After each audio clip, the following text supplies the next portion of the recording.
बच्चों, यह शीर्षक हम लेकर के आए हैं नमक का दारोगा, जो आप लोगों के गद्य भाग से है, हिंदी गद्य भाग से। नमक का दारोगा ये मुंशी प्रेमचंद जी की लिखी हुई एक कहानी है।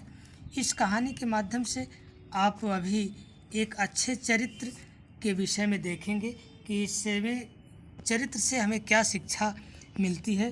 तो आइए बिना देरी किए शुरू करते हैं वीडियो को। देखिए स्क्रीन पर जैसा कि दिख रहा होगा कि शुरुआती ये लाइन है, पैराग्राफ का शुरुआत दौर है। जब नमक का नया विभाग बना और ईश्वर प्रदत्त वस्तु के व्यवहार करने का निषेध हो गया तो लोग चोरी छिपे नमक का व्यापार करने लगे। और हमने इंडेक्स दिया है कि जो है यहाँ से लेकर के और पड़ोसियों के हृदय में शूल उठने लगे, यहाँ तक का पैराग्राफ इस वीडियो में पढ़ाया जाएगा। आप वीडियो देखने के साथ साथ बुक भी लेकर के बैठेंगे तो और भी वीडियो अच्छे से समझ में आएगी, उस पैराग्राफ की व्याख्या भी समझ में आ जाएगी आपके।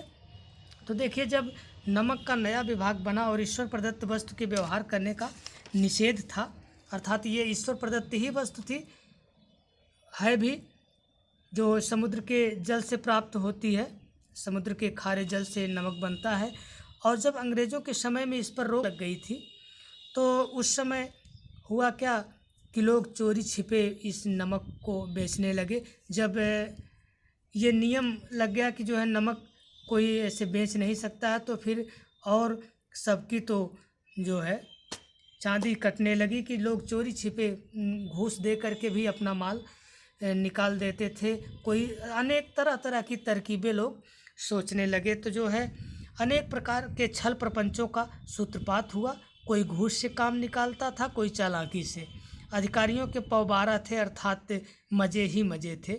पटवारीगिरी का सर्वसम्मानित पद छोड़कर लोग इस काम को करते थे, अर्थात इस विभाग की वरकंदाजी करते थे। अर्थात इस में जो है लोग लाला और पटवारी का काम भी छोड़ करके इसमें चाहते थे कि अगर इसमें दरोगा पद मिल जाए तो बहुत ही चांदी कटेगी इसमें, अर्थात खूब मज़े रहेंगे। इसके दरोगा पद के लिए तो लोग वकीलों का भी जो है पद छोड़ देते थे। इसमें वकीलों का भी जी ललचाता था।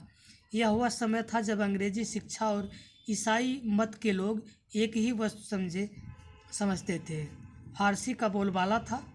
प्रेम की कथाएं और श्रृंगार रस के काव्य पढ़कर फारसिंदा लोग सर्वोच्च पदों पर नियुक्त हो जाया करते थे। अर्थात जो फारसी जानने वाले लोग थे तो थोड़ा साहित्य की रचनाएं पढ़ करके और कुछ और जानकारी रख करके, जनरल चीज़ों की जानकारी रख करके लोग बड़े बड़े पदों पर हो जाते थे। थोड़ा सा जानकारी जो रख लेता था उसको लोग समझते थे कि अरे ये तो बहुत पढ़ा लिखा है, थोड़ा बहुत जानता है, तो भी उसको लोग समझते थे कि ये बहुत जानकार है, बहुत पढ़ा लिखा है, और अच्छे अच्छे पदों पर हो जाया करते थे लोग।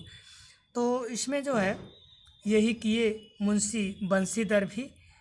जुलेखा की विरह कथा समाप्त करके मजनू और फरहाद के प्रेम वृतांत को नल और नील की लड़ाई और अमेरिका के आविष्कार से अधिक महत्व की बातें समझते हुए रोजगार की खोज में निकले। खूब तैयारी कर लिए थे, जो है अमेरिका के विषय में क्या क्या आविष्कार किया था और जो है नल नील की लड़ाई कैसे कैसे हुई, इन सब की थोड़ा कहने का मतलब है कि वो सोचते थे कि थोड़ा जनरल नॉलेज हमारे पास हो जाएगा, जानकारी हो जाएगी तो हमको भी लोग बहुत अच्छा जानकार समझने लगेंगे और कहीं अच्छे पदों पर हो जाएंगे।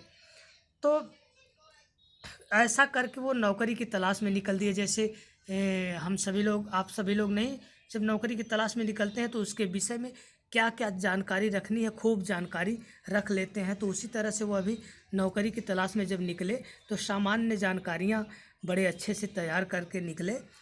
और उनके पिताजी, ये पैराग्राफ की लाइन पढ़ रहा हूँ, उनके पिता एक अनुभवी पुरुष थे। समझाने लगे, घर की दुर्दशा देख रहे हो बेटा, कहे घर की दुर्दशा देख रहे हो, ऋण के बोझ से दबे हुए हैं, अपना कर्ज लेकर के किसी तरह से काम चलाते थे। कहे कि जो है लड़कियां हैं वह घास फूस की तरह बढ़ रही हैं, कहे देख रहे हो बेटियां हैं वो घास फूस की तरह, अर्थात बहुत जल्दी बढ़ रही हैं, उनकी शादी भी करना है तो सारी जिम्मेदारी तुम्हारे ऊपर ही आ रही है। करें कि जो है मैं कंगारे का वृक्ष हूँ, कंगारे का वृक्ष अर्थात ना जाने कब ढह जाएगा, ना मालूम कब गिर पड़ूँ। अब तुम ही घर के मालिक मुख्तार हो, नौकरी में वहदे की ओर ध्यान मत देना। कहे कि नौकरी में वहदे की ओर मत देना, पद की ओर ध्यान मत देना। जहाँ बहुत अधिक कमाई हो उधर ही ध्यान देना, अर्थात ऊपरी कमाई पर ज़्यादा ध्यान देना। यह तो पीर की मजार है। कहे कि नौकरी तो पीर की मजार है, निगाह चढ़ावे और चादर पर रखनी चाहिए। ऐसा काम ढूंढना जहाँ कुछ ऊपरी आए हो। कहे मासिक वेतन तो पूर्णमासी का चाँद है। पूर्णमासी का चाँद एक दिन तो खूब बड़ा दिखाई देता है, लेकिन बाद में धीरे धीरे घटता चला जाता है। कहे कि उसी तरह से ये नौकरी भी है, पैसा जिस दिन मिलता है खूब मिलता है और इसके बाद धीरे धीरे उसी में से समाप्त होता चला जाता है। कहते हैं कि उसी तरह से चंद्रमा भी है, घटते घटते लुप्त हो जाता है। जैसे उसी तरह से ये ऊपरी ये जो है सरकारी पैसा जो मासिक वेतन है, कहे ऊपरी आय बहता हुआ स्रोत है जिसमें सदैव प्यास बुझती है। कहे कि ऊपरी कमाई जो है ये बहता हुआ स्रोत है। वेतन मनुष्य देता है, इसी से उसमें वृद्धि नहीं होती है। ऊपरी आमदनी कहे ईश्वर देता है, सही है। कहे ऊपरी आमदनी ईश्वर देता है, इसी से उसकी बरकत होती है। तुम स्वयं विद्वान हो, तुम्हें क्या समझाऊं। इस विषय में विवेक की बड़ी आवश्यकता है। मनुष्य को देखो, उसकी आवश्यकता को देखो। करें कि सब कुछ देखने के बाद तुम खुद निर्णय ले लेना, जो उचित हो वही करना। गरज वाले आदमी के साथ कठोरता करने से लाभ ही लाभ है। कहे कि अगर जो आदमी फंस जाता है उसके साथ कड़ाई से पेश आइए, नहीं नहीं हम नहीं छोड़ेंगे, तो कहेगा अरे 5,000 ले लीजिए, नहीं नहीं नहीं छोड़ेंगे। फिर कहेगा 10,000 ले लीजिए, नहीं छोड़ेंगे। करे कि जो गरज वाला होता है उससे ऐंठने में बड़ी आसानी होती है, लेकिन बेगरज वाले पर दाव नहीं चलता है। जो जिसकी कोई गरज नहीं है, बेगरज अर्थात जिससे आपकी कोई गरज नहीं, उससे क्या, वो तो अपना आएगा चला जाएगा, कोई फर्क नहीं पड़ेगा। कहे कि बेगरज वाले पर दाव नहीं चलता है, दाव तो उस पर चलता है जो गरज वाला होता है। कहे कि इन बातों को निगाह में बांध लो। कहे कि वंशीधर आज्ञाकारी पुत्र थे। कहे कि जो है यह मेरी जन्म भर की कमाई है। कहे कि इसको ध्यान से बात गठिया लो, इन बातों को निगाह में बांध लो। यह मेरी जन्म भर की कमाई है। कहे बेटा ये मेरी जन्म भर की कमाई, इस बात को ध्यान से अपने अंदर गांठ कर लो, अर्थात रख लो। कहे ठीक है। इस उपदेश के बाद, देखेंगे स्क्रीन पर दिख रहा है, इस उपदेश के बाद पिताजी ने आशीर्वाद दिया। बंशीधर आज्ञाकारी पुत्र थे। ये बातें ध्यान से सुनी और तब घर से चल पड़े। कहे घर से निकल पड़े और इन बातों को ध्यान से सुनने के बाद वो घर से निकल पड़े।